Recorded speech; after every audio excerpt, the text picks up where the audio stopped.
Shit, never moving with caution. Too damn sick, no assuming my role. Bandwidth, EQ, and distortion. Bandage through the wounds of my soul. Say again, no room for this haunting. Vantage got me cruising at home. Or the roof and the... 안녕하십니까. 한담을 하는 남자 액션 승민입니다. 오늘은 여러분들께 제가 스쿼트 중량을 올릴 수 있었던 꿀팁들에 대해서 소개시켜 보려고 합니다. 프로그램이나 운동 루틴에 대한 꿀팁이 아니라 제가 정말 사소하게 느꼈던 중요한 꿀팁에 대해서 설명해 드릴 테니까 영상 끝까지 시청해 주시면 감사하겠습니다.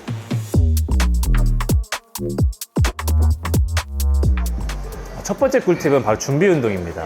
준비 운동의 중요성이란 많이들 알고 계실 텐데요. 준비 운동을 열심히 해주셔야 근육이 부상 없이 가지고 있는 온 힘을 최대한으로 발휘할 수가 있습니다. 본 운동 전에 폼롤러나 동적 스트레칭 그리고 모빌리티를 통해서 근육과 관절의 예열을 통해 본 운동 시 퍼포먼스를 크게 향상시킬 수 있는 방법이 되겠습니다. 저 같은 경우에는 폼롤러를 진행할 때 하체를 직접적으로 많이 풀진 않고요. 흉추 쪽을 많이 푸는 편입니다. 흉추 쪽을 많이 푸는 이유는 흉추 가동성 때문인데요. 흉추 가동성이 안 나오신 분들은 가슴만 들어야 되는데 허리를 같이 많이 꺾게 됩니다. 그래서 백스쿼트를 할 때 허리가 과하게 꺾이신 분들이 간혹가다 있으신데 그런 분들은 흉추 가동성을 한번 테스트 해보셔야 합니다. 동적 스트레칭은 다들 아시다시피 정적 스트레칭보다 운동 전에 하기엔 효과적입니다. 저 같은 경우에는 고관절 외회전이 잘 안 나오는 편이라 그쪽에 좀 초점을 맞춰서 운동 전에 모빌리티 훈련을 하고 있습니다. 여러분들도 스쿼트라든지 다른 운동을 할 때 본인이 부족한 가동 범위나 부족한 가동성이 있으시다면 그 부분은 특히 운동 전에 폼롤러, 동적 스트레칭, 모빌리티를 통해서 충분히 풀고 난 후에 운동을 진행하시는 게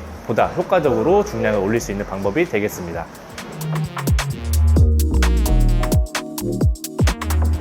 네, 두 번째 팁은 보조 운동을 하는 것입니다. 보조 운동을 통해 스쿼트 시 동원되는 협은 근육들을 미리 활성화시켜 두는 것입니다. 예시를 들어 설명해 드리겠습니다. 저 같은 경우 첫 번째 운동으로 까치발 스쿼트를 진행했습니다. 상체 운동 시 파지가 중요한 것처럼 하체 운동 시에는 발의 접지가 굉장히 중요합니다. 그리고 고중량 스쿼트를 진행하게 되면 무게중심이 앞뒤로 많이 흔들리시는 분들이 많을 겁니다. 이 까치발 스쿼트를 진행하면 스쿼트 시 무게중심이 앞뒤로 흔들리는 것을 방지해 줄 수 있습니다.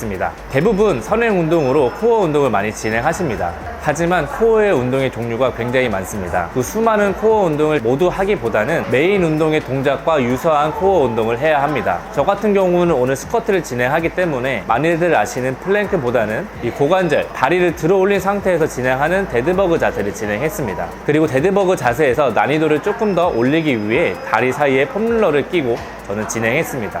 스쿼트를 진행할 때 둔근, 특히 중둔근의 역할도 굉장히 중요합니다. 따라서 중둔근 운동도 선행 운동으로 먼저 진행했습니다. 고관절의 외회전 그리고 허리의 안정성을 위해서 중둔근 운동인 에어플레인을 진행했습니다. 저 같은 경우에는 전에 설명해 드렸듯이 외회전이 안 나오기 때문에 외회전 운동은 좀 필수로 하고 들어가는 편입니다. 여러분들도 여러분들이 부족한 가동 범위가 있으시다고 하면 그 부위에 맞춰서 개별화해서 진행해 주시면 되겠습니다.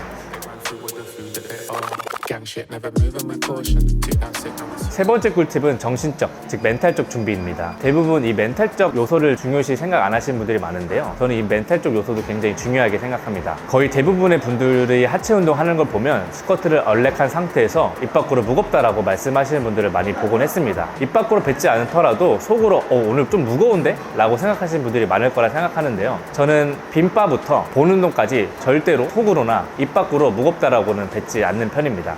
한번 무겁다라고 생각하거나 무겁다고 입 밖으로 내뱉는 순간 몸은 긴장해서 경직되기 마련입니다. 그래서 무겁다 하시면서 진행하시면 몸이 경직되기 때문에 본인이 가지고 있는 온전한 힘을 100% 발휘하지 못한다고 생각합니다. 물론 코끼리를 생각하지 말라고 하면 코끼리가 생각나는 건 사실입니다. 따라서 저는 이 멘탈적 트레이닝도 훈련이 필요하다고 생각합니다.